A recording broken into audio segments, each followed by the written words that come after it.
Spielberg is definitely not my guy in the, like, get me to name my 5 favourite filmmakers. He's not on that list. But, No, well, like, Jaws is my least favourite film of all time. despite also being the one you've seen maybe the most. Yeah, ever. roughly 20 times.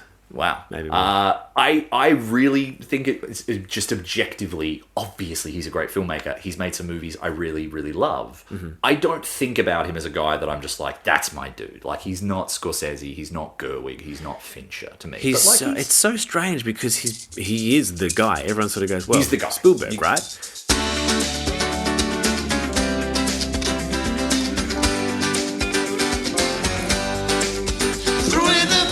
Greetings, pals. Greetings, pals. Hey, welcome to the podcast Throwing the Pal. My name is Frank. My name's Tom. And this is the podcast Throwing the Pal. Love it, hate it, we debate it. It being movies. Mm-hmm.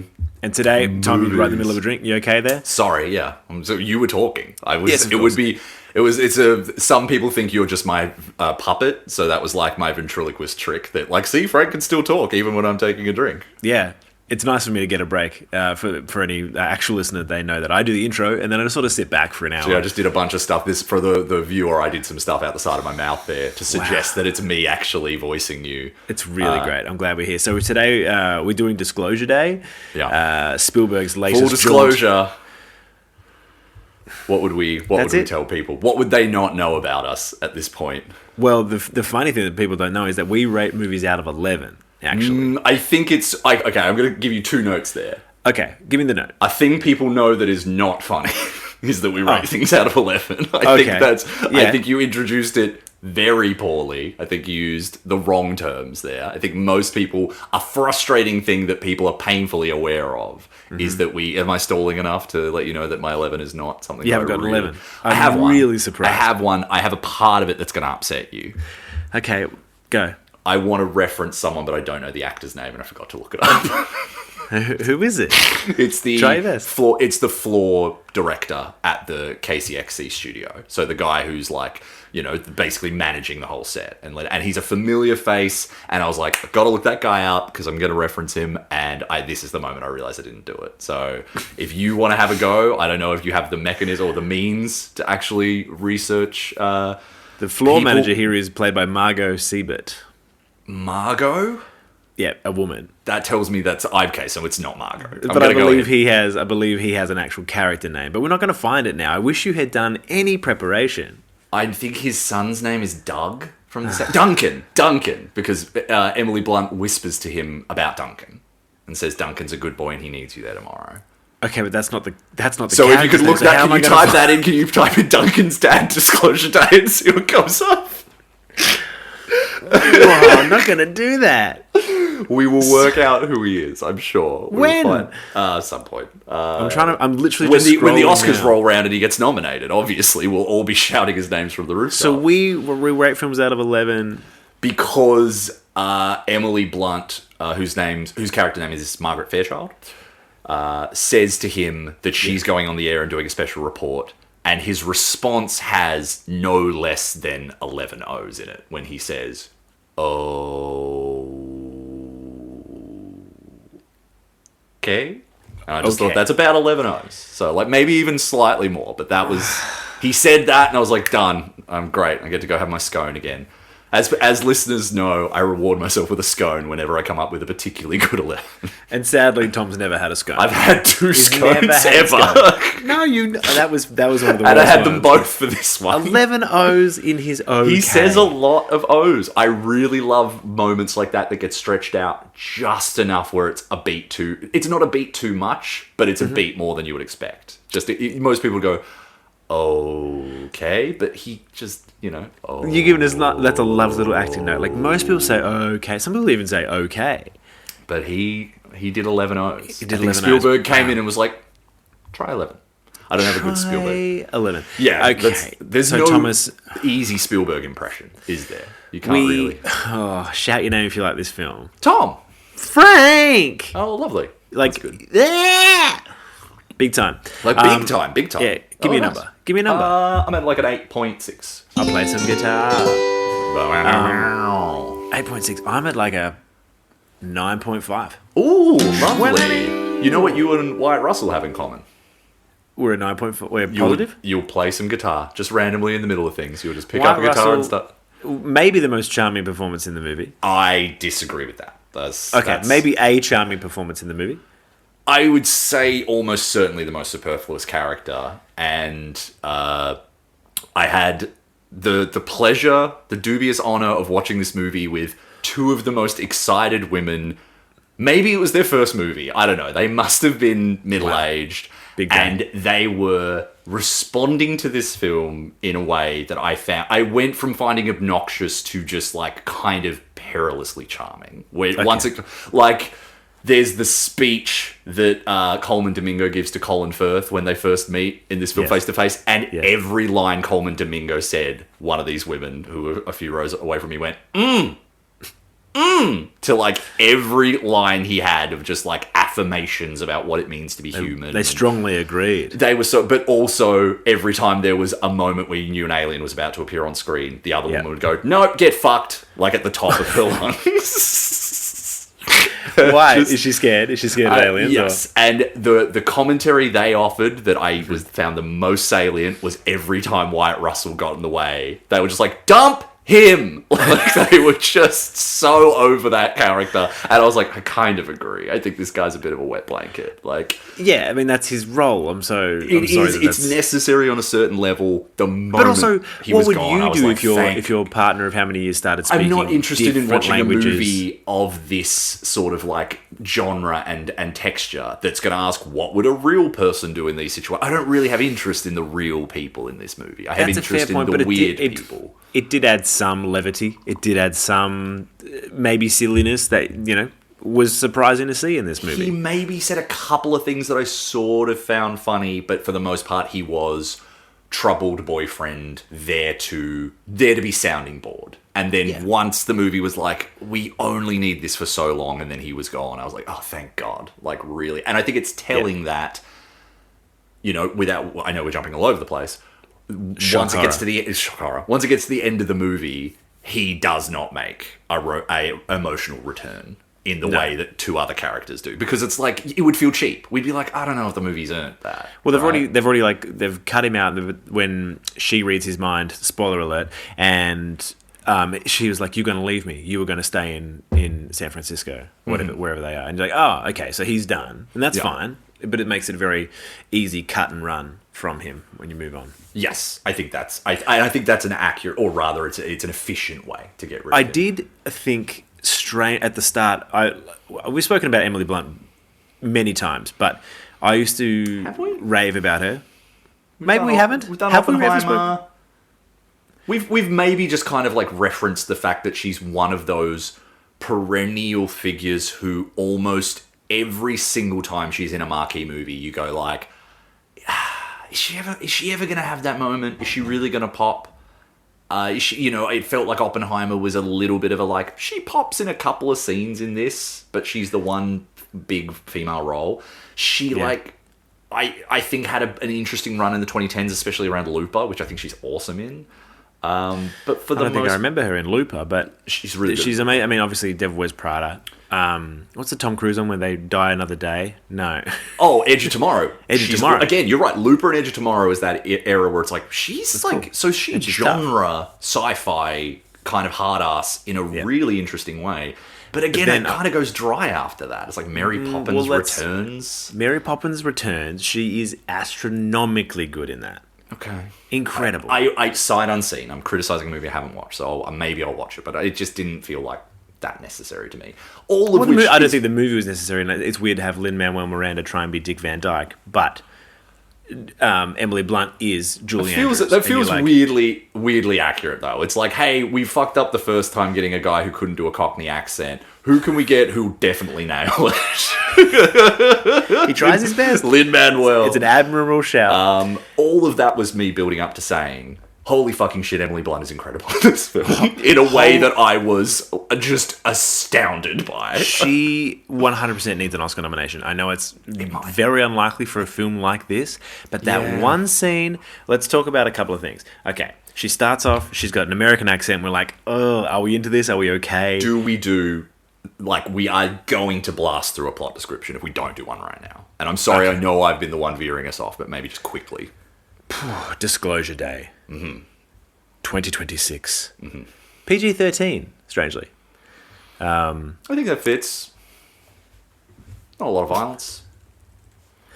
Let me just get a synopsis up that isn't just like, hey, we're going to tell you there's aliens and they're real. All right, two strangers racing to reveal a massive government cover-up of alien life. We've got a cat and mouse chase. This is the AI summary. I'm not enjoying this at all already. That's fine. It is, yes. It's about one character who's Kellner, who played Daniel by Kellner. Daniel Kellner, who's O'Connor. a whistleblower, who's basically going to reveal to the world that there are aliens that have been experimented on by the government or by a shady government corporation called Wardex. And Margaret Fairchild is Emily Blunt, who is a weather or a meteorologist. A meteorologist. Thank you so much. Like a man from the she's a weather woman. See, she's a girl on the TV. What's that? A female pilot. They ought to have a word for that. Like, a meteorologist. And she discovers this one day that she suddenly has got these like clairvoyant or like mind reading abilities and also can speak every language on Earth. And there's this race to get Josh O'Connor and Emily Blunt together so they can reveal the shady government organization that's spearheaded by Colin Firth in a very menacing role. We'll talk about stuff they're doing. That's pretty much the movie, right? It's like led from a distance by Coleman Domingo, who plays Hugo. Lovely. Which doesn't seem Hugo Wakefield? like the right name for him. No, I think so. I think he's aged into a very suitable Hugo. Agree to disagree, I guess, on that. Okay. Glad. And ultimately, at the end, they succeed. They disclose that aliens are real. They get all the footage out to all the news anchors around the world. Yes. And it's strangely... Like, I don't believe in aliens. But... Yeah. If I did... I'm so jazzed by this movie. I'm so jazzed by the aliens. I'm so jazzed that they look like the Greys, like the classic aliens we've heard about thousands of times, that they go back to Roswell, and it's like every conspiracy and every stupid story you've heard about aliens, they're like, no, all real. And you're like, of course it is. Of course it's real. Like, I know aliens aren't real, but they are, right? This is Steven Spielberg has been to Area 51, and he knows... this is real, and this is his disclosure day to tell us. Yeah, right? I think a lot of the charm of the movie is how unabashedly you just know that. And he's been doing interviews about this for years, and obviously it was a big part of Close Encounters of the Third Kind. But yeah, if you just go like, so aliens, he'd be like, yes, there are aliens. They're 100%, and if we haven't made contact with them yet, that's only because we haven't understood what contact looks like, even though this movie is much more explicit about like, no, we absolutely have, and it's been covered up, and it was probably the part of the movie that took a little while to get going with this film, and one of the parts of it was once it became clear what this was about in the scene where Josh O'Connor shows Eve Hewson, his girlfriend Jane, when he shows her the footage that he has from Area 51 or from all the different experiments, I did just a little bit sort of sink and go like, so it's just aliens? Like, I mean, I'm like, I guess I figured that's what it was, but it's just aliens? And then the movie really carried me along because it's a very effective and a very poignant human story that isn't really about aliens except as a bit of a MacGuffin. Although that's kind of underselling how important the alien sort of like... It is tricky to describe because it's not like aliens then come to Earth and take over, or there's no sort of... the conflict at the end is just them. Are they going to succeed in getting the message out there? There's no like danger. There's no groundbreaking, earth-shattering stuff. It's just like, can they get to the news channel and get on the air? There is contact in real time in the actual timeline of the movie with one alien in the whole film. Like, all the rest of it is archival footage. The suggestions of them, or flashbacks. The suggestion of them in the way that they kind of like are a tincture to the movie is very important, but it is about the character, is about Margaret, and it is about Kellner. I keep forgetting his first name, Daniel. It is about Daniel, and it is about Margaret as much as anything. And of course, all the other characters that I think are pretty well fleshed out, given the sort of runaway pace of the movie that doesn't always that wouldn't always allow for the time to let them be as maybe as dimensional as they are. I think there are some cheats here and there. I think there are some things I found a little like, okay, that's fine, you know. But for the most part, I really enjoyed how this felt like a character piece and a very gripping action film at the same time. Yeah, couldn't agree more. I do think the one cheat that they really lent into that I was a bit like, okay, is when Emily Blunt can assume the visual of the loved ones of, like, so Colin Firth's wife has passed away. Previously, we don't know about that. And then she becomes the image of that to, I'm like, shaking my escape. head to show how vehemently I disagree with you, because that's the shit that really worked for me. Really? That In the, unlocked the movie for me. Like, when she took the form of Colin Firth's wife, I kind of gasped. I was like, oh, wow. And there's... look, yes, I think, and because that actress who plays the wife and Colin Firth, marvelous. Like, he's marvelous. It emotionally resonated with me, but I was like, how is she? She can't just walk out and go to every security guard and be like, "I'm your son. I'm But your dead she husband. I'm did. your person." I And know it- she did. I know. And It's it's like, so effective because she spent so much of the movie up to that point just relating things to people. Whether it was the cop and telling him what he should do to make his wife happy, Yeah. whether it was the woman at the studio who she's like, you need to call the police, you need to get out of there. Yeah. Whether it was the Korean dude who she's just having a full-on conversation with. I just love you speak Korean? Korean? What? And just keeps Yeah, going. keeps- and just keeps moving. That's a brilliant one-er, and she absolutely nails it. But once it got to the point where she was adopting the guise of people, I was really moved by it. And the first moment that really choked me up in the movie, there's the shot of the old man saying to one of the cops, "I never got to tell you, but I love you. And I do think, I'm proud of you." And I found that movie. But just the woman who goes to stop her, and then it's the most excited little girl in the world, just telling her about what she got up to. Yeah. And you can just infer that something happened to this child. And I just broke down in that moment. I just found that incredibly touching. And I love that the gentleman who plays Boyd in it, who's got a hyphenated surname, and he's English, and he's from the fucking In-Betweeners of all things. oh, Henry Lloyd Hughes. Yeah, the bully Mark from the In-Betweeners, who's having a weird sort of career at the moment, where he was in like the Thursday Murder Club last year, and now he's in this, and he's kind of on the upswing. He's got a great face. He's just looking at everyone like, what the fuck is this girl's deal? Like, why are you all letting her go? And they can't explain it, right? They can't explain it. And that's the power of aliens. Yes. We are... I just want to quickly... go on. What was I going to say? Oh my God, it doesn't matter. Okay.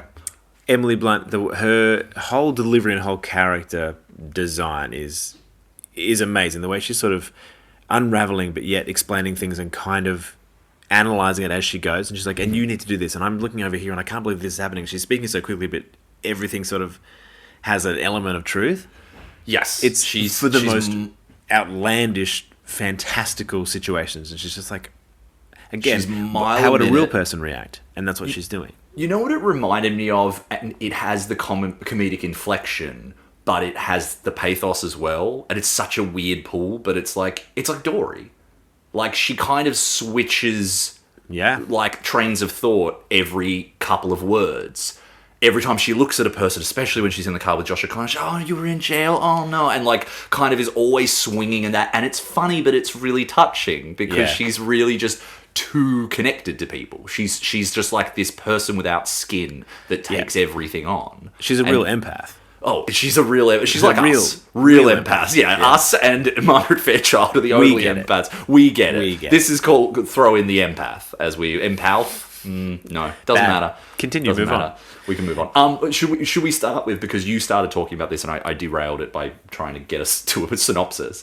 Yes. It opens with Josh O'Connor at what I guess is like a wrestling... It's a wrestling match, right? Really thrilling opening shot. Yeah. Just the camera getting stomped on by this guy. He's like, ah!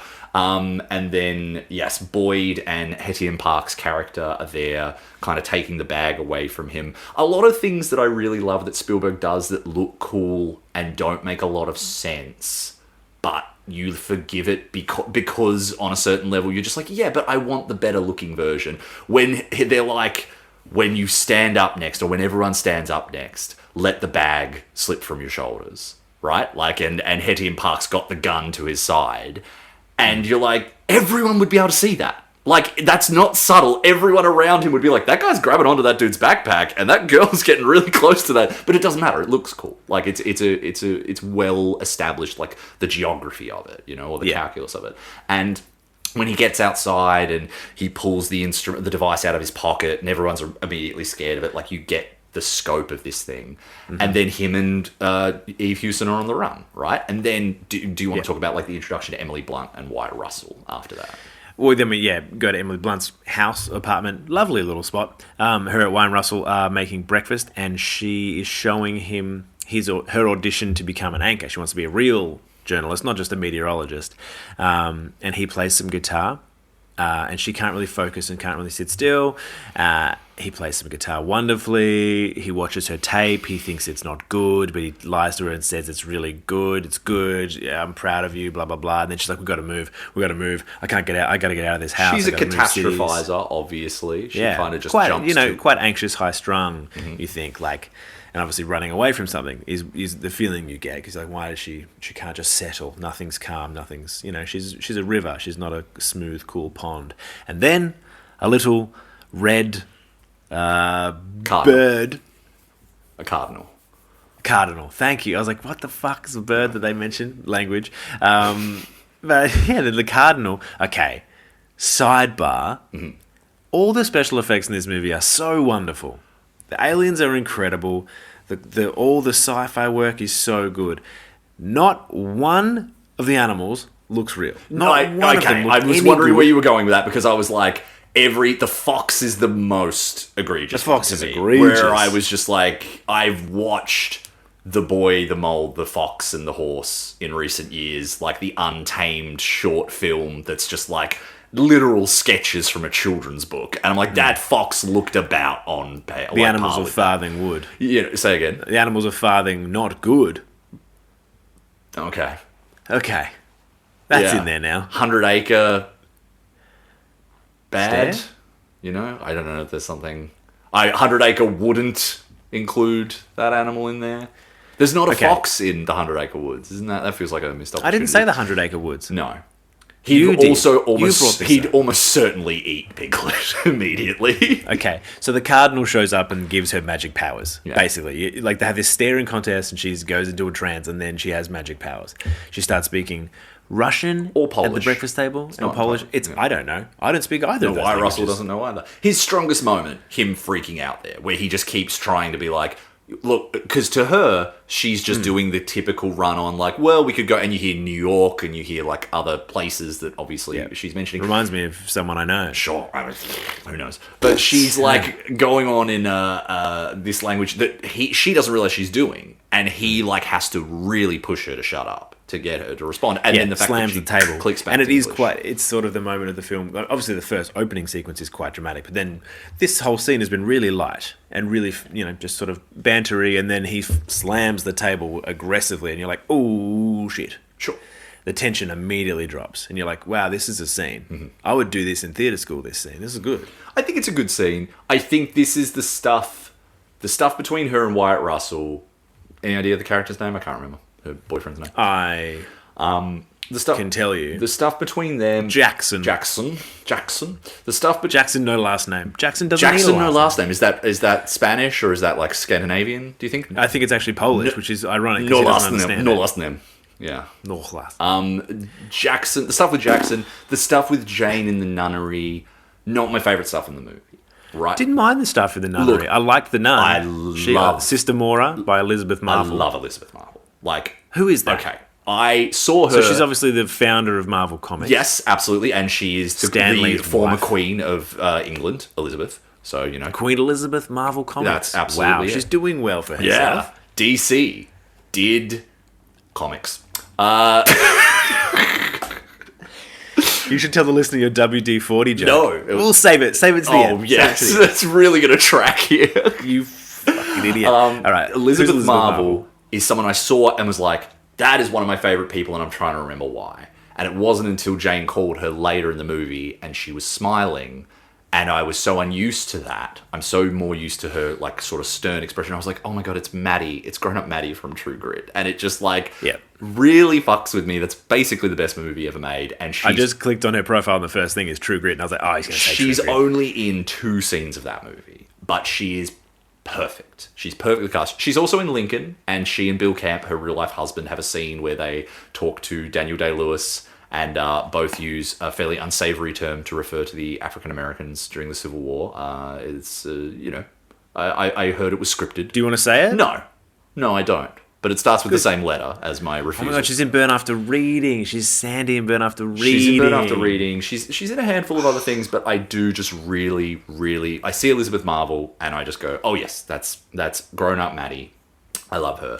But I found some of the Eve Hewson and her back and forth, like, oh, the new father, he got new shoes, and now that this girl stopped sneaking out, I was just finding it a little lackluster. It was early in the film, and I was like, but isn't that perfect? Isn't that what you want? And it's like, hey, a nun's having a normal conversation, and they're kind of being cheeky, but it's normal, and it's also a breath, right? It's also that moment of, oh, we're on the run, we're not safe, but are we safe here? Because it feels felt safe. Very almost like schematically like that to me, though. It was like, and now's the breath and the nice, comfortable sort of reunion moment where I'm like, yeah, I feel the movie making this choice rather than me be carried along by its story. And the conversation, like, there's a lot of cutesy lines in the movie that don't work for me. Josh O'Connor saying, "You were a nun?" And she's like, "We've had sex. What do you think?" And I was just like, yeah, David Coep, great. Like, this is why. But that doesn't make sense, because does that mean she's bad at sex? I inferred that when they first had sex, he should have been able to be like, this is something very nunnish about this experience. It's the road. Yeah. I'm getting nun from you here. Like, it's just absolutely, Getting back in the habit, Sister Act 2. It's good. It's good stuff. She was wearing a full habit the first time they had sex, and he's just like, I guess this is just like a sister act kink that she has. And now she's like, so what did you think that was about? Like, why did you think I was... We were at a costume party. He didn't know. No, that's true. Yeah. But anyway. What did you think of the guy who played Richard Nixon in the flashback footage? Sure. I mean, like, and Jackie Gleason, a lot of fun. But, that stuff I'm kind of like, all right, fine. And then once it gets to Emily Blunt and Wyatt Russell's scene in their apartment, I did feel a little bit of a creeping, like, maybe I'm not going to love this movie, and that's okay, Don't have to love everything. Spielberg's a master. The composition in this is fun to watch. I'm sure there's going to be some thrilling set pieces, but I just am not finding that I'm particularly on board with these characters. And the first moment, even though I think the wrestling scene and Colin Firth first confronting Josh O'Connor, I think all that's pretty great. But the first scene that really got me, yes, was her, Emily Blunt being pulled over by the police officer. The indication that she knows things she shouldn't know. Her driving away, one of the few laugh lines in the movie that really worked for me is her just driving away going, what the fuck? I thought that was pretty funny. And then when she gets to the studio and it is just following her into the makeup, onto the studio floor. Every time that a filmmaker gets the chance to be like, oh, I'm going to film something that's going to have the apparatus of filming. I'm going to have the cameras and the lights and the sets. So you're going to wonder, where are the actual fucking cameras and lights and set? And how are you encompassing this? And it's always like a bit of a game of chess trying to get it in. It was brilliant. Yeah. I really loved that sequence. And I was like, no matter... It was masterful, and also the pacing of it, the speed of it, and the flipping between, as you said, she speaks to this Korean gentleman. She's like, Korean? I don't speak Korean. Mm-hmm. No, never mind. Moves on, gets the makeup off, gets on air, and the cameras start rolling, and then again, it drops, and then she starts making those weird... Yes. Which everyone noises. Had seen the trailer. I try to avoid them as much as I can, but I hadn't seen the trailer. I had seen the trailer. I'd seen that moment. So I was like, look, I know this moment's coming. It's very powerful. But I did like that. I remember thinking, awesome. Jesus Christ, is she going to do all this and then unbroken go into that weird vocalization? But no, there is a cut there where they cut away and cut back. But still, she does that. She claims that they were going to replace what she did or modulate what she did with AI, but that she did it so well they didn't have to. And then Steven Spielberg had to come out and be like, I was never going to use fucking AI. I don't know what she's talking about. So kind of a bit of a sort of side tiff in the promotion of the movie. But anyway, I hope they're okay. I don't think it's going to affect, like, where they summer. Like, I think they're still going to hang out, They're still okay. Yes. But that scene's great. And I remember just thinking, if the movie has more scenes like that, then it doesn't matter if maybe occasionally I find the characterization a little shallow, or if I find some of the dialogue a little David Coep-ish, which is a guy who is like one of the most profitable screenwriters of all time. And We'll get into David. Let's get into David Cobb later down the line. he will be shot before he ever gets a whiff of an Oscar. Is just something to like consider, that distinction between a very decent pulpy writer for hire and a very popcorny writer, who a lot of the time you watch movies written by him and you're just like, wow, they left that in the movie. they let people say those words. That's a draft one kind of line, but it just managed to slip through. Yeah. Yes. But anyway, sorry, you're right. We can talk about Cope. Let's continue. So then they go on the run. She leaves Wyatt Russell's Jackson at a gas she was station. in a hospital because they think she's had a stroke or something. I'm trying to keep it moving. Sure. You're right. I want to get to... They get away. Right. And they do get away. And she's heading to find Kellner because she knows where he is now. She can sense him. Yeah. And then Kellner and Jane have made it to a little cabin somewhere, or a little... a safe house of some kind. Right. And I don't know, tell me a little bit about it after he shows her the UFO stuff, the aliens. She gets so emotional, which I find strange. I don't like that scene either. When she's like, if you take God away from people, and I was like, oh, okay. Yeah, what? with this weird Christian allegory of like, really what happens weird if aliens are conflict real? that felt just kind of like, well, you saw she was in a nun, right? And I'm like, yeah, that doesn't make this any less sort of thin to me. It's weird because she was like, and I think actually Josh O'Connor, Daniel Kellner mentions this. He's like, you were a nun, you left the church. And she's like, I didn't leave my Jesus. And like, I didn't lose the belief in God. I lost the belief in maybe I think she says maybe whether he was divine or the divinity of God. There's a distinction that to me, I kind of went like, okay, right. Yeah, what? Which maybe means more to more people. And then it comes down at the end, and then someone says, no, you lost your faith in humans. Yeah, I think Marvel says that. Elizabeth Marvel says that to her at some point, right? That's a better line. This is all the stuff where I just this is like 45 minutes into the movie, and I'm like, maybe I'm just not going to love this movie still, even with that great scene in KXCX, all that. Well, it's the strange thing, Daniel Kellner's character he has to give the exposition to Jane's character. He does. For the audience. We're like, yeah, okay, cool. And like, I love seeing the aliens because, as you know, I don't believe in aliens. And it was just... You mean you don't believe that we should have undocumented immigrants in this country? Just to be clear, that's what you mean when you say you don't was believe an in aliens. alien for a long time in my life, Tom, so don't Really? come at me with that. That's I interesting. have a little card that says alien citizen. Okay. What is that? In what circumstance? When I moved to the States when I was a young... When you moved from Tassie to the mainland? Like, what is the... Well, I answered, but you talked over me, so it doesn't matter. Sorry, you can tell me now if you want. No, it's fine. So Jane starts crying over the aliens getting tested on. When you're like, okay, like it's shocking, sure, but are you going to be crying over aliens? Well, I feel like crying over an alien now. I feel like I've upset you, so I just want to say I apologize. You have, if you constantly, and okay. I just as long as it's a constant thing. Yeah, there's no extra pain. It's just the knife is always in there. Okay. Yes, she's very upset about it. Everyone's very upset about it. I remember just kind of being like, yeah, that seems bad. Like, it didn't get me in this sort of like, how dare they do that to aliens? Any more than maybe showing just kind of like a cutaway and someone being tortured in any circumstance.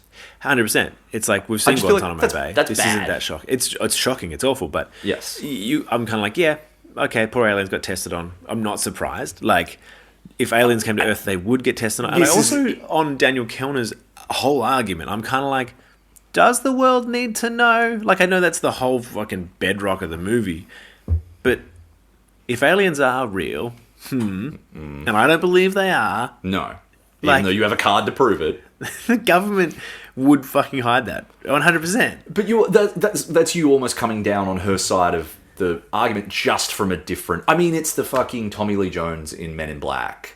A person is smart, people by and large are stupid, and he gives that explanation of why they don't, which is a better, honestly, exchange in that movie than the exchange they have in this one. But it's to like whether there is and the conflict of, I'm glad they pretty quickly leave the conflict of should people know to the quote-unquote bad guys like Colin Firth and his ilk, and it doesn't become a moral conundrum that everyone has to sort of be chatting about constantly, because I just don't think the movie has the juice for it. I think that scene between Jane and Daniel really shows that, like, I can't watch another hour of you guys going, but should we, but shouldn't we? Like, I would rather 100%. just be like, no, we have to. We have to have the scene once and then we move on. Yes. What did you think of him when he goes to take the call? He gets the call from Emily Blunt's character, and then she's like, don't go back to the house. Well, we're missing something here, because it's Colin Firth using the device to dive on, is the term they use in the movie. Yep. Jane.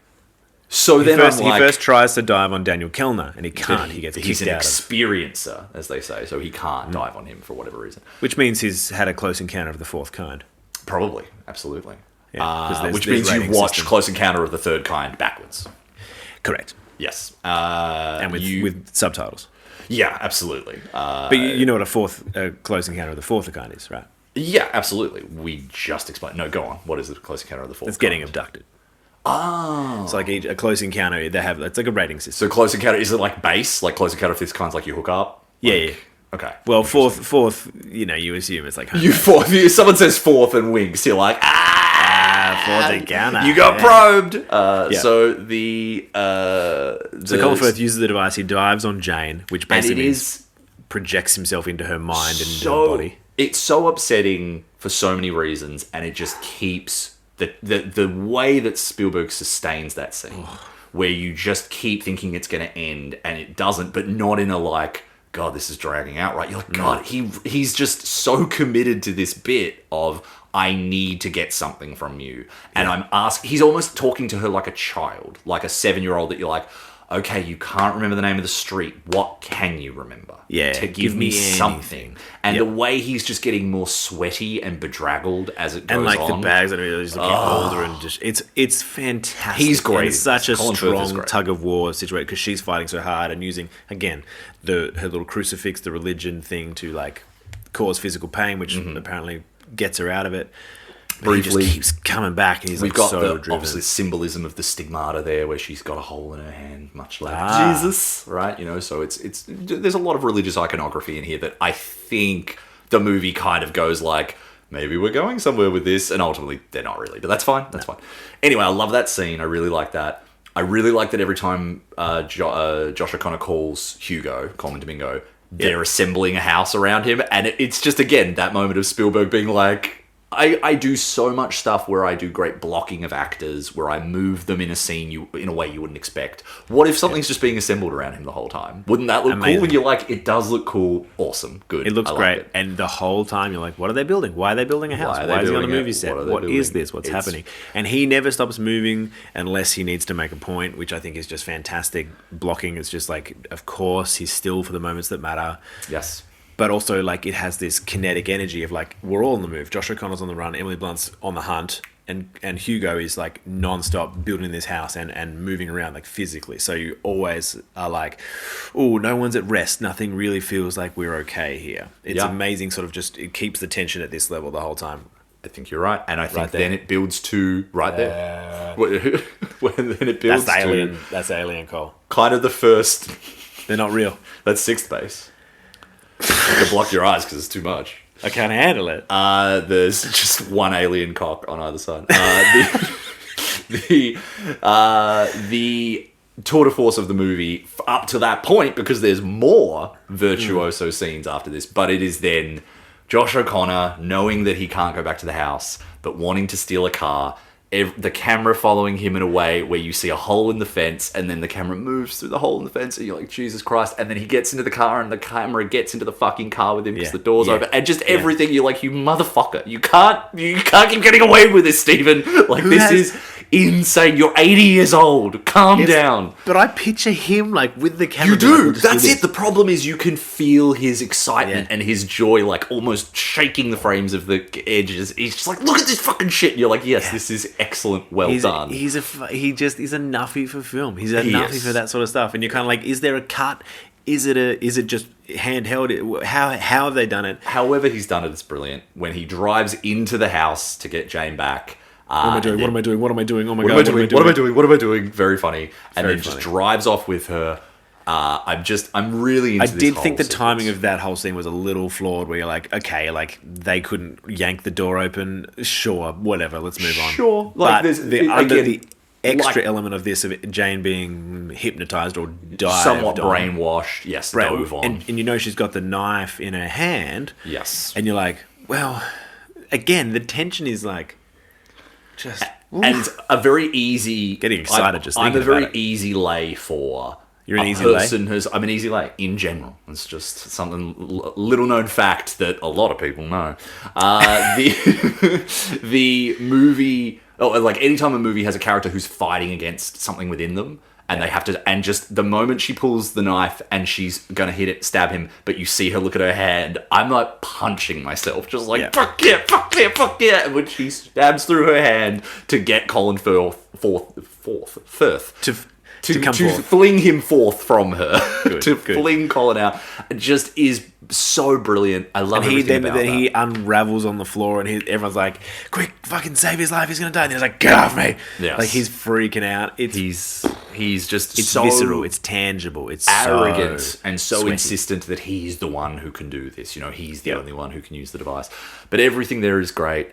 And then and then as he gets flung forth, the device in his hand gets flung, and then someone grabs it, Boyd picks it up and then just dissipates, like full, gets sucked in, and then like pops back Frodo out. with the ring, and you're like, "What's?" And he seems kind of fine afterwards. Like you Yeah. expect he's gonna not be okay, but he just kind of has a little nap and then he's all right, which is weird. But anyway, but like obviously he's probably seen some shit.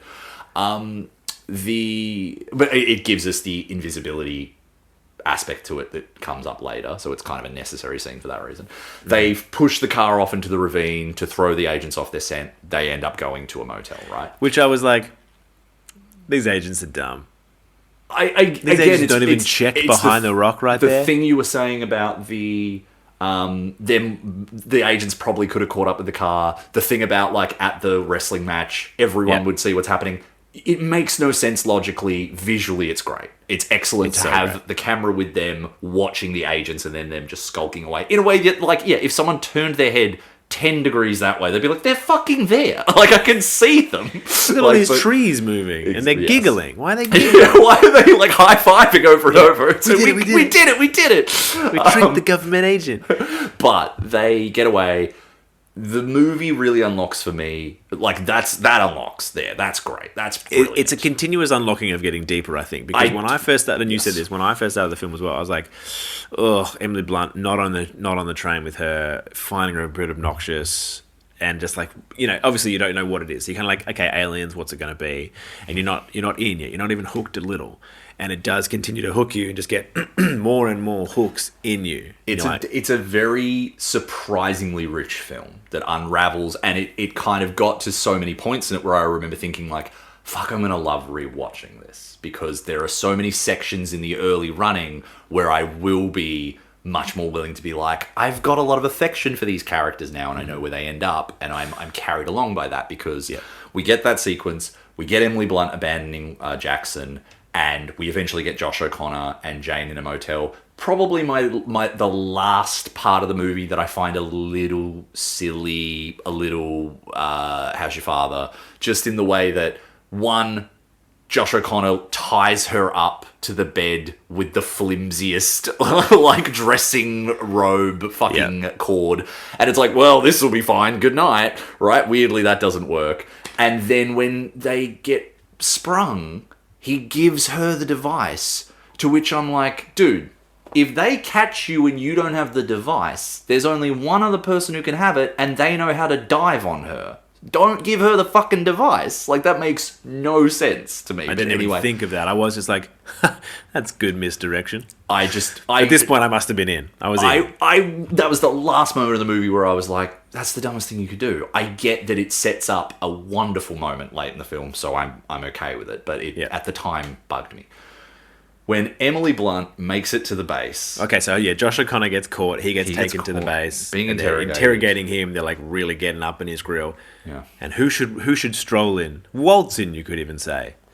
Margaret Fairchild, who manages to convince them to let her onto the base because she knows everyone's ID. She knows like the code for the day. Code for the day. She can read minds, man. By the time she gets to like the second or third person, she's sounding like a government employee, just with that stern, clipped speech.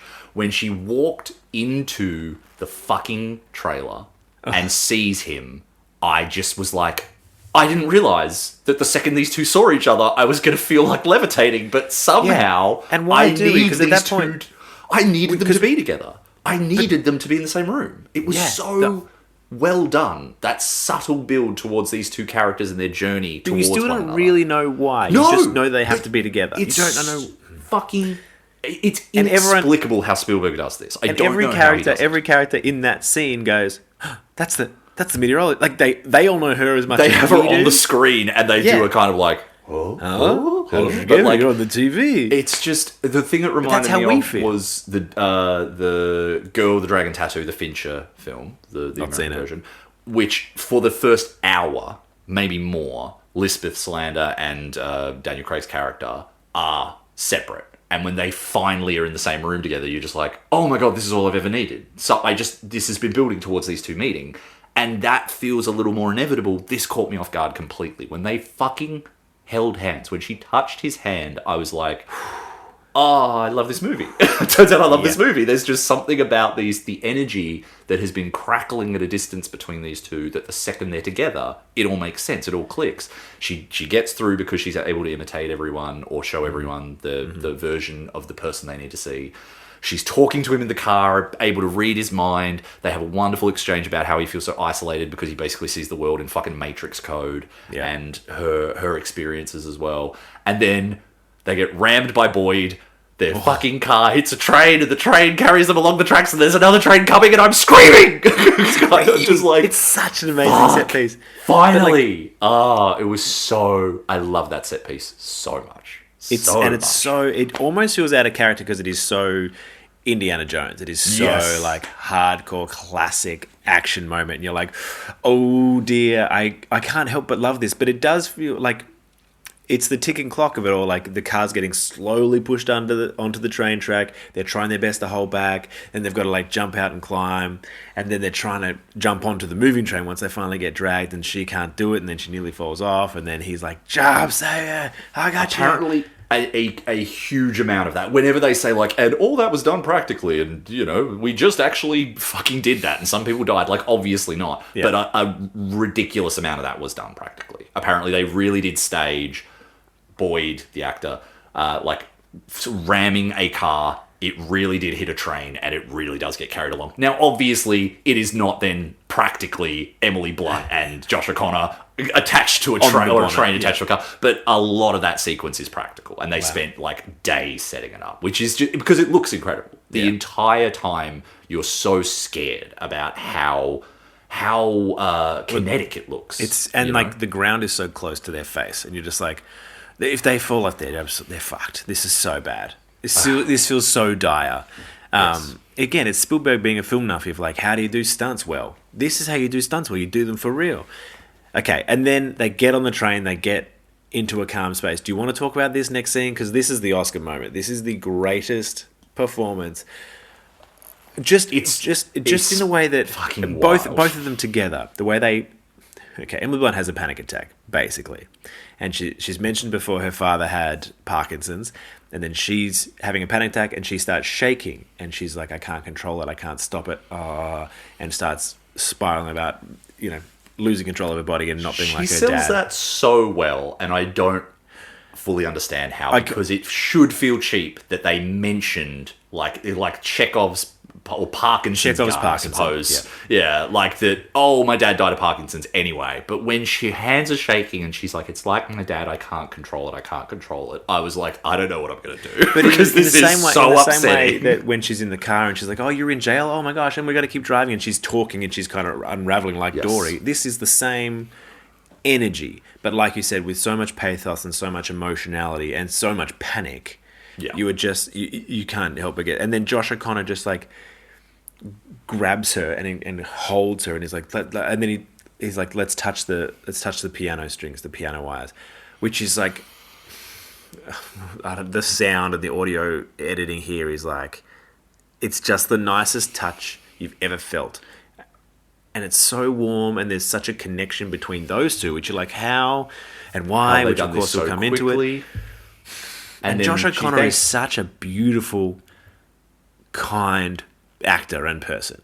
He's incredibly soulful. It's really one of those things where he's great at using that energy of, I'm a warm and affable person who will listen to you and will grant you a rare kind of humanity. Yeah. But he's good at like twisting that in movies like Challengers or in Mastermind, a movie from a Kelly Reichardt movie that's so funny because it's him seeming like just like an average suburban dad who's actually a fucking sociopath, but like, and he's great in Challengers, just being like, I'm gonna fuck everything. But then in a movie I don't love, he's really, really good in the Knives Out film at being kind of the emotional center of that film, and you're like, God, I love watching this fucking guy. I love him in La Chimera. I love him in this. In The Crown as Prince Charles. Like, never seen it, but I should. That's the first thing I saw him in, and then I was like, oh, this guy's having a moment. And it's the moment is carried, which has been really nice to see, because I was like, yeah, I'm okay with him. Like, it's weird, because Prince Charles is a character that you kind of go, oh. Like, he does it well, but you don't go, I love that guy. I do love Josh O'Connor. I think it's remarkable that he gets mogged in this movie by Emily Blunt. Like, the last thing I would have expected is coming out of it being like, you know who kind of actually acted everyone off the screen in that was Emily Blunt, but he's a wonderful counterpart to her. They work so well together. It's wonderful casting. It's really nice. It is. She thanks him, which is very touching, and then they make their way to Hugo, Coleman Domingo, and he set up her house, the family house, and she says hello to everyone and knows their names. Yeah, she says she can't look at Hugo because she doesn't, because he's the guy and she can't know him. Everything. She's not ready to know everything yet. And she's so, and then she's like, "This is my house." Like, what the fuck are you guys doing in this way that you're like, yeah, what a confronting What are we doing? thing. But of course we are, because they kind of know that she's so important, and this is like so important, but she doesn't really know that, and we don't really know that yet. Yes. And then comes, I think, my favorite scene of the year. My favorite, the best, the most emotionally gripping thing I've seen at the movies this year, which is her sitting with Kellner. They have to hold hands over the device. Whatever happens, don't let go of my hand. And she flashes back to when she woke up when she was a child. Just the second it's her looking at her as a child singing, and the look on Emily Blunt's face, I was like, I'm just gonna fucking cry and not stop. Like, I'm not gonna be able to like contain myself. So that was I just want to just jump, because the singing is so beautiful. The singing, and like, there's so many times where actors in movies are like, either they try and sing, they do the Leah Michele, Rachel Berry, like, I'm a fucking singer, and then, or they just can't actually sing. You're like, oh, this is really painful. This is like, it's note perfect, but it's effortless. And it's that's easy. How a child would sing it. Like, it's like kind of to comfort themselves.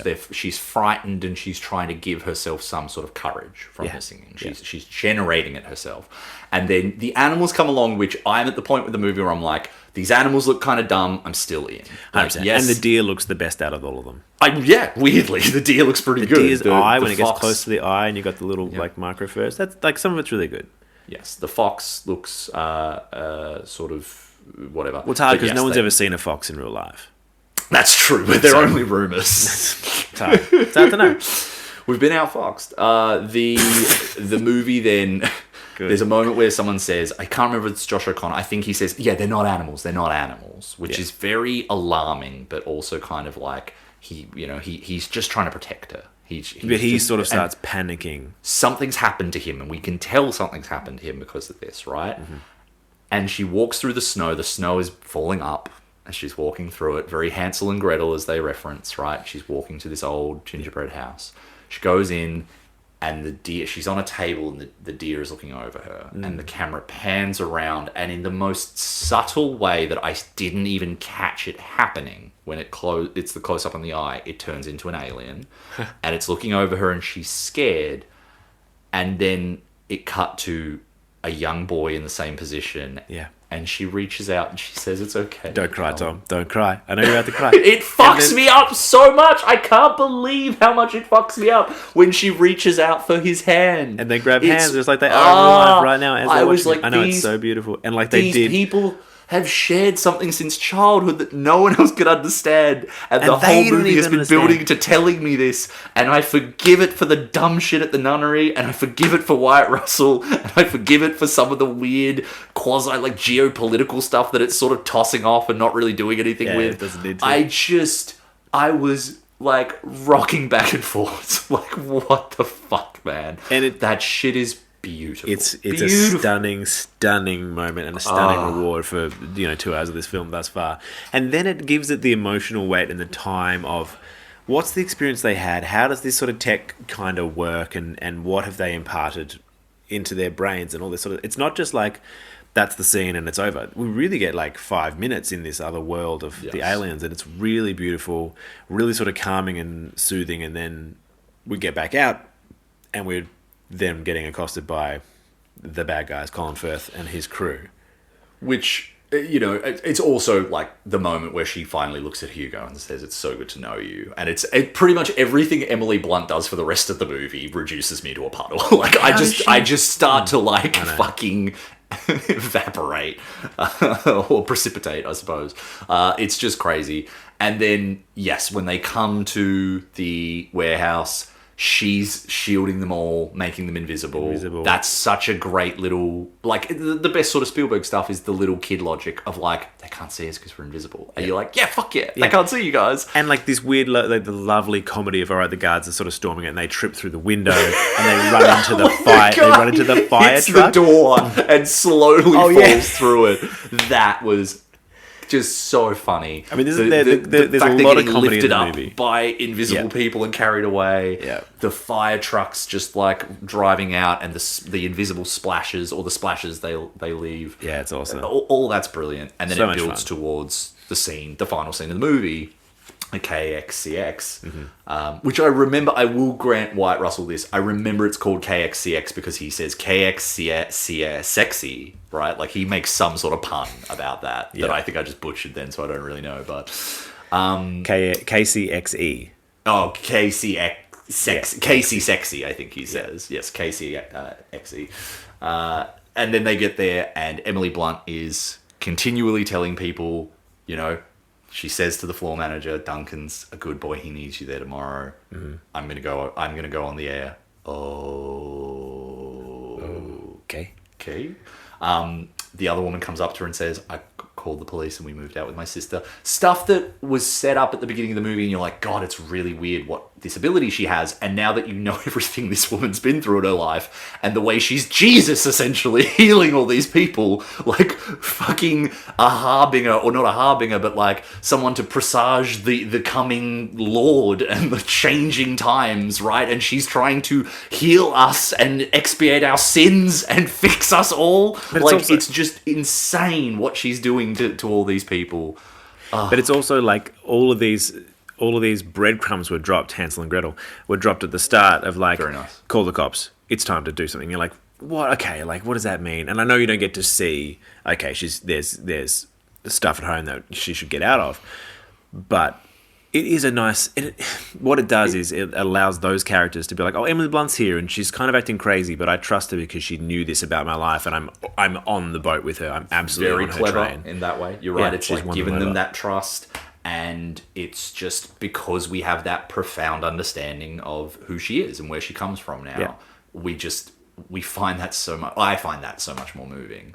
Everything she does. I love the "Do you want makeup?" and the beat, and then Yes. like that's great. Yeah, do you do 'cause she's something still- with your hair? Kinda. She's still normal, right? She still wants to be. This is- She's not lost her mind. No. She's The, so the good. shoe leather, the real nitty gritty of, we're going to get into a control booth, and this movie hasn't been short, but we're now going to give you about 5 minutes of how shit works in a control booth. And we're now going to show you the way that these different subsidies and these different networks convene with each other and fucking like interact, and the way this process actually happens, which is just so weirdly exciting to see the and news like, network behind the scenes. And it's like, let's go right now. And also like this weird like mothership energy of NBC. Yes. Like there's all the sort of peripheral stations around the country, but then it all feeds back into NBC, and you're like, just let out a huge laugh when I let out a huge laugh when it shows all the networks, and it showed Fox, and I was like, Fox is probably already being like, the aliens are here, like they were already. It's just the same programming, right? Nothing's changed. No. Do you want to talk about the iconic, which has become a meme, news anchor, Courtney Grace? Courtney Grace. Her name is Courtney Grace. She, when you say she's become a meme in like a positive way, like she's just like the shot of her looking down to her monitor to the side. She's like, I don't know not sure what she's seeing, and kind of becoming word like is being paired with sort of, you know, like I can't think of a recent event that would for, you know, Mr. Beast season 3 I'm hearing just got renewed, like, you know, something that's just insane and really upsetting, but or something really trivial, you know, that would kind of have that effect. It turns out there's a third Paul brother along with Logan and Jake, like just something that would you know, hilarious memes for the online community. That's great. Memes. That's People really great. love that stuff. It's so funny for her to be like, I'm going to come in at the end of this movie and play a news anchor and somehow be the emotional anchor for the last 5 minutes. Yeah. I mean, audience surrogate, absolutely. It'd be like, hey, I'm seeing all this and she's like expressing that of like, I don't know what I'm seeing and neither do you, and I'm sorry you're seeing this and this is really shocking. Yeah. But the simplicity and how she plays it, and like the emotional resonance of her just being shocked, and like the authenticity there is remarkable. It all hinges on that. If she's not delivering in that way, you kind of can't grasp the magnitude of what's happening. Yeah. And it feels like Walter Cronkite announcing that JFK has just been shot. Like, and that's the way it was. Exactly, yes. I thought that was a little bit of a callous thing to the president has been shot, and that's the way it was. Very good. But he's not wrong. It is the way it was. Yes. So she's, you know, done a bit in Stranger Things and a couple of other, like, Tulsa King. I've never seen her before, and I think that's the impact that Spielberg was going for. He's like, if I suddenly cut to Alison Brie, you're all going to be like, oh, Danny. Like, you know, it's whatever. Or if I cut to... who's a real Fox News, Megyn Kelly or sort of news person. Well, people would just be like Kyle, cheering, standing and giving her a like, she's so brave. She's so brave. She's Jackie O. No, and if it was either a real person, you need to think that's probably a real local news anchor, right? Like that needs to be the. Well, that's the rumor online is that did you know that she's actually an anchor? And it's like, no, she's not. No, she's just a really good actor. She just acted very well.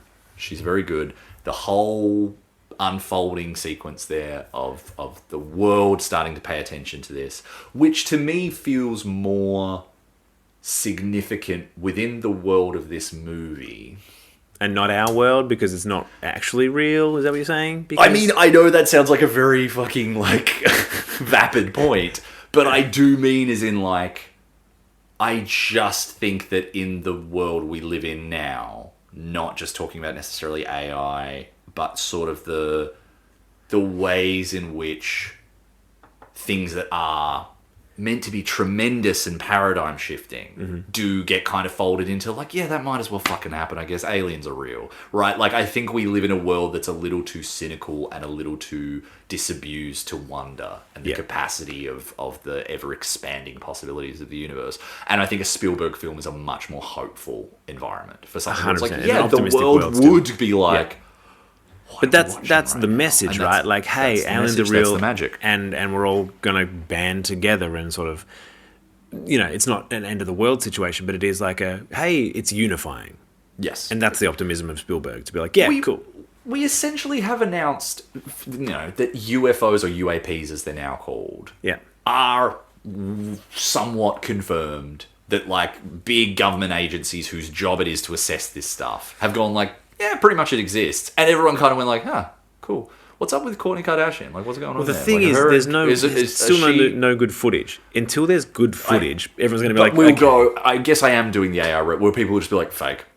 Yeah. And that'll be it. And that's the that'll hard be it. thing. People will just dismiss it out of pocket, and which is fine because I also, by the way, am one of those people who will be like fake, right? Yeah. But at the same time, the way in which this is carried, I'm with you as well that I was a little ambivalent about the fact that essentially Spielberg was like, what if they just looked like the aliens we imagined in the 50s? What if that's just how they look? I love that because I eventually came around to being like, yeah, it would be distracting if you tried to reimagine them. Just let them if be you try what for a they new are. design and that people go bad design or like it's like just let them be the ones that we already know that people when you say alien that's what you picture and that's fine because it's not about what the aliens are. It's not about what the aliens are doing or what they look like. It's just the story's about humans. Yeah. Okay, so Courtney Grace does her amazing scene, her amazing wrap up, and then they wheel out. Well, Emily Blunt has said at this point, this is disclosure day. At which point everyone turned into Leo doing that. Like, yes, pointing at the screen. No, hey, I that's started the name cheering. of the show. Yeah, Yes. we had different reactions to that. Oh, I was what cheering. did you do? Hooping and hollering. Yes, I pointed at this. I involuntarily did I pointed at the screen. Did you actually physically? Yeah, I didn't click, but I went, huh? She said it. Yeah, I she know. said it. I heard it. Yeah. Okay, then they wheel It's out. what they also say. Thomas, when- we it's are just like what- we are it's just- well. I think it's important. Shut up. It's what they also say when there's a going out of business sale. Closure day. Great. So they wheel out an alien. You didn't think that was important? No, that was horrible, and we're out of time. We're already like well over time, and people they're falling asleep in their Go, go, go, go. cars. It's not safe. Oh god, we're killing people on the highways. Could be. We could be. They fell asleep. They didn't just veer into traffic to stop listening. to escape you. Yes. They wheel out an alien. It does an amazing. It stands up out of its little tent, and it's really tall, and there's whispers to Emily Blunt, and that's. And I'm like, oh man, they're going to do the Lost in Translation, which I was very happy with. I thought that was great. Like we're not going to hear it. No. And then when she got to the desk, I was like, oh, please don't ruin it. Please don't say anything. And the perfect line. Listen. Cut. Boom. A Credits. great ending. Okay. A monumentally successful second half of a movie that I was iffy on for most of its first half, or a big part of its first half, and eventually was just like, this is great. Like Lukewarm to really, warm really, to start with, and then red hot by the end. just like excited, jumping out of my seat. Yeah. Like truly, I finished the movie and I was like, oh, cinema's back. This is amazing. What did Like, Lucy think? Huh? What did Lucy think? Loved it as well. Loved Emily Blunt. excellent. It literally leaned over and was like, Emily Blunt should get an Oscar. I was like, yeah, she should. Kath asked me, and I was like, probably not. Like, it's the weird time of year, and it's a genre film, but like, it's not impossible. It's not impossible. It might I mean, the carry performance through. is huge. Is huge. It's getting sort of mixed-ish reviews, right? Good to mixed. Like, especially, the film I would is say, the film is divisive. People are I would not say loving amongst it. audiences most, although I have tried to not look into it too much because I didn't want to be Mm-hmm. too tainted by it. But I knew already that people were sort of like, like. Okay. and Do you want to do anything in the Butler's Pantry because we have no time? we do literally 60 seconds on Spielberg? Go. Wait. Let me play the track. With a mic. Boom, boom. The Butler's Pantry. I guess, yeah, this is like his mission statement, right? Like, if The Fabelmans is him assessing his childhood and kind of being like, this is why I am the way I am, this is why I became a filmmaker, this is why I tell stories. This is him being like, this is the stuff I've been most fascinated with, and even my non-sci-fi stories are always about unions and people coming together in the exploration of something and trying to maybe be more than the sum of their parts, whether it's Saving Private Ryan, like the distance that this troop has to travel in order to recover something, whether it's in Jaws even, right? You've got the bedraggled fucking sea captain, you've got the marine biologist, and you've got the cop who just wants to do right by the community, right? Obviously, you've got Close Encounters of the Third Kind, but E.T., kids coming together with an extraterrestrial, trying to help them and trying to shield them from the cruelty of the world. You've even got movies sort of like Bridge of Spies, which feel kind of like weirdly out of that, but then at the same time you consider, you've got Stolish Majik, fucking Tom Hanks and Mark Rylance's character, coming from completely opposing places and realizing that their principles affirm a sort of like base humanity that allows them to achieve something. And I think he basically gets to this movie and goes, I'm always telling this story. I'm always telling this story. I'm bringing people together in a way that allows them to see that they have a shared experience that grants them an insight into maybe a way forward, maybe some sort of benevolence, maybe some sort of grace throughout the weird, confusing miasma of life. And I think it's really kind of awesome to have him get to this point be almost 80 and just be like, fuck yeah, I still make incredibly thrilling movies. Get the fuck out of here. Slap us on the butt as we head out. Well, there was a little bit around like Fabelmans to be like, is he still okay? See, I preferred Fabelmans to this, but not by a huge amount. But I really liked I quite liked Fabelmans. I loved Fabelmans. Honestly, I find that movie really moving. Yeah. Yeah, it's okay. I mean, it's too personal for me. I'm kind of like, okay, so your mother's crazy. So I think Michelle Williams' performance in that is so strange, but I understand that it's kind of like licorice to some people, but I don't think she's the problem. I just kind of like it felt more like I'd prefer to see a documentary. You know, I'd prefer to see like people talking about him in his childhood, and then like, hey, him talking about the films he made, and like because that sort of the whole craft of it and him sort of piecing together his artistic integrity is so interesting. Yeah. But I would much prefer a 4-hour true life podcast series that just dives into everything. You know what I mean? I know exactly what you mean. I really like the Fabelmans. I also, by the way, really just like random tidbit from me. Spielberg is definitely not my guy in the like get me to name my 5 favorite filmmakers. He's not on that list. But no, Jaws is my least favorite film of all time. Despite also being the one you've seen maybe the most. Yeah, ever. Roughly 20 times. Wow. Maybe more. I really think it's just objectively, obviously he's a great filmmaker. He's made some movies I really, really love. Mm-hmm. I don't think about him as a guy that I'm just like, that's my dude. Like, he's not Scorsese, he's not Gerwig, he's not Fincher to me. It's so strange because he is the guy. Everyone sort of goes, well, he's the guy. Spielberg, right? But then, like, because he makes big, very crowd-friendly, right? He kind of makes blockbusters across the board, even though they are so tastefully, craftily, well made, wonderfully done, huge, amazing performances. But they're popcorny, strangely. Of course.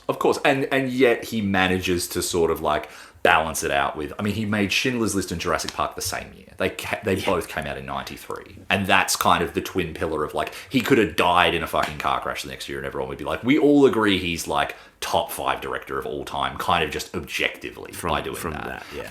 It's crazy that he made Jaws, Indiana Jones, and he's still working now. And you're like...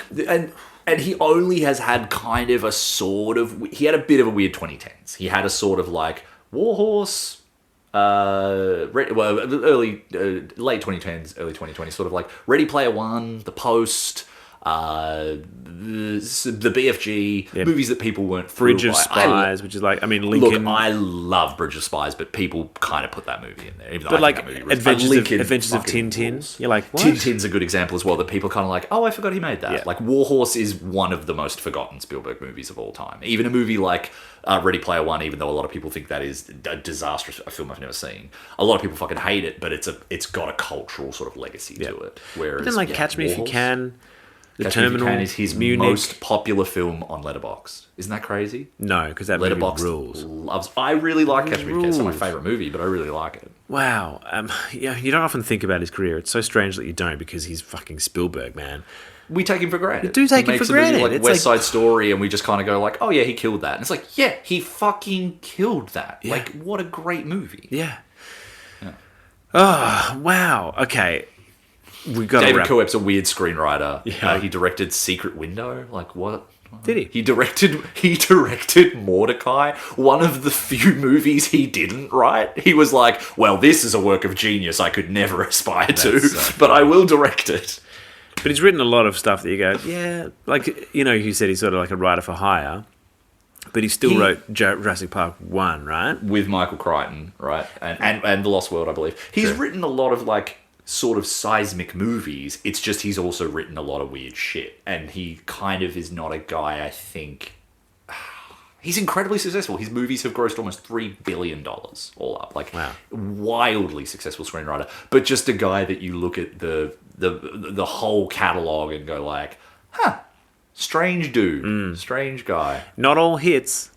You know, he wrote the first Mission Impossible. I really, really like that movie. I love it. Then he wrote Angels and Demons. So he didn't write the first Da Vinci Code.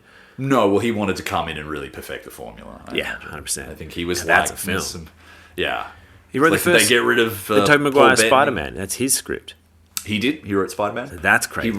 he wrote an unproduced Spider-Man as well. That kind of sits around. Yeah, like he's written a lot of shit, David Coe, and I don't mean that derogatory. I just a lot of stuff. Yeah, I mean he's a shit. classic like, hey, I've got you a job. He's just booking jobs. There's a reason Tony Kushner is the guy that Spielberg got to help him with Fabelmans, because Tony Kushner has a more sort of prestige-y pedigree to him, where it's like he writes these sort of character-driven dramas, and like he has a sort of sense of moments of insight into people's secret interiority. And then David Coep's kind of the guy that you go to when you're like, I want to write something where characters are gonna sort of say stuff that maybe is funny, maybe it's not. They sort of say what they're thinking. The scene between, as I said, Colin Firth and Coleman Domingo in this, I lied. That is my last scene in the movie where I kind of went like, yeah, okay, whatever. Just like, you don't understand. You know, people need this in life. They don't need this and they don't need this. And I'm like, this is not a short movie, guys. Like, I don't know. And it's also that thing of like, you've got Colin Firth head to head with Coleman Domingo, who Coleman Domingo is, like we've said a few times, not on the pod, but to each other personally on the phone. He is just charismatic. Very and but that's kind of it. That's kind a great of the use limit. of him in this, though. He's fantastic really in this. Fantastically deployed in this. Yeah, absolutely, because he's a charismatic leader, and you're like, oh, I'll listen to you. I trust you. Your voice is wonderful. Yeah. But I don't think that scene really landed, because it's like, well, what are you saying? Doesn't really matter. And who are you as characters? I agree. His scenes with Blunt and O'Connor are really, even just him hugging O'Connor is really quite stunning. Beautiful moment. Stunning. Okay, Tom. Were you saying something about us going over time? Yeah, I think we've got 30 more seconds. So do you want to throw anything in? I got so elated talking about some parts of this that I guess it would be like, yeah, like an 8.7. I still kept continually saying like, oh, this scene kind of pisses me off and this scene's sort of annoying. And like, it couldn't quite get to that level of excitement all the way through. But what a fucking tremendous last act this movie has, essentially. Pretty much for the last act and a half. I would say the last. I would say last. No, because I think all three acts really, because the first act serves its purpose. The first act does it right. It gets people where they need to go, oh, we literally, sorry, because I said this, where he gave Jade the device. And I was like, that's stupid. Why is he giving it to her? When they shut down the studio and she walks in and she hands it to her, I was just like, fuck yeah. Like, the device to Emily Blunt. Emily Blunt squeezes it and turns the power back on. She's like, you can't stop me. You can't stop this. Amazing. Amazing. Brilliant. Absolutely brilliant. Agreed. It's the kind of thing where it's so simple that, of course, it's like they just need one more, and she's got it. Yeah. All right. Well, I'm going to throw it to a 10, but that was. Whoa! 10. Yeah. Well, I was already 9.5, so that's only half a point. Sure. No, that's a big movie for you. I can't wait to watch it again. I'm really like jazzed. I'm kind of on the same page as you. I do want to watch it again. We should go together. Yeah. Do you like going to the cinema? Yeah, I like going to movies. Okay, well, listener, thank you for sitting here for 17 hours. We appreciate you, and we'll see you soon. See you soon? Yeah, I guess. We might. Thank you for listening to Throwing the Power. My name is Frank. My name's Tom. And that was Disclosure Day. This is Throwing the Power. Did a real vaudeville like, my name is Tom. Great. Please give us a like or a subscribe or a follow or a 5-star review, or tell your friends about the podcast. Please don't share it just around. do it like to be like a fair weather guy. Like, we don't need your pity, all right? Thanks, Tom.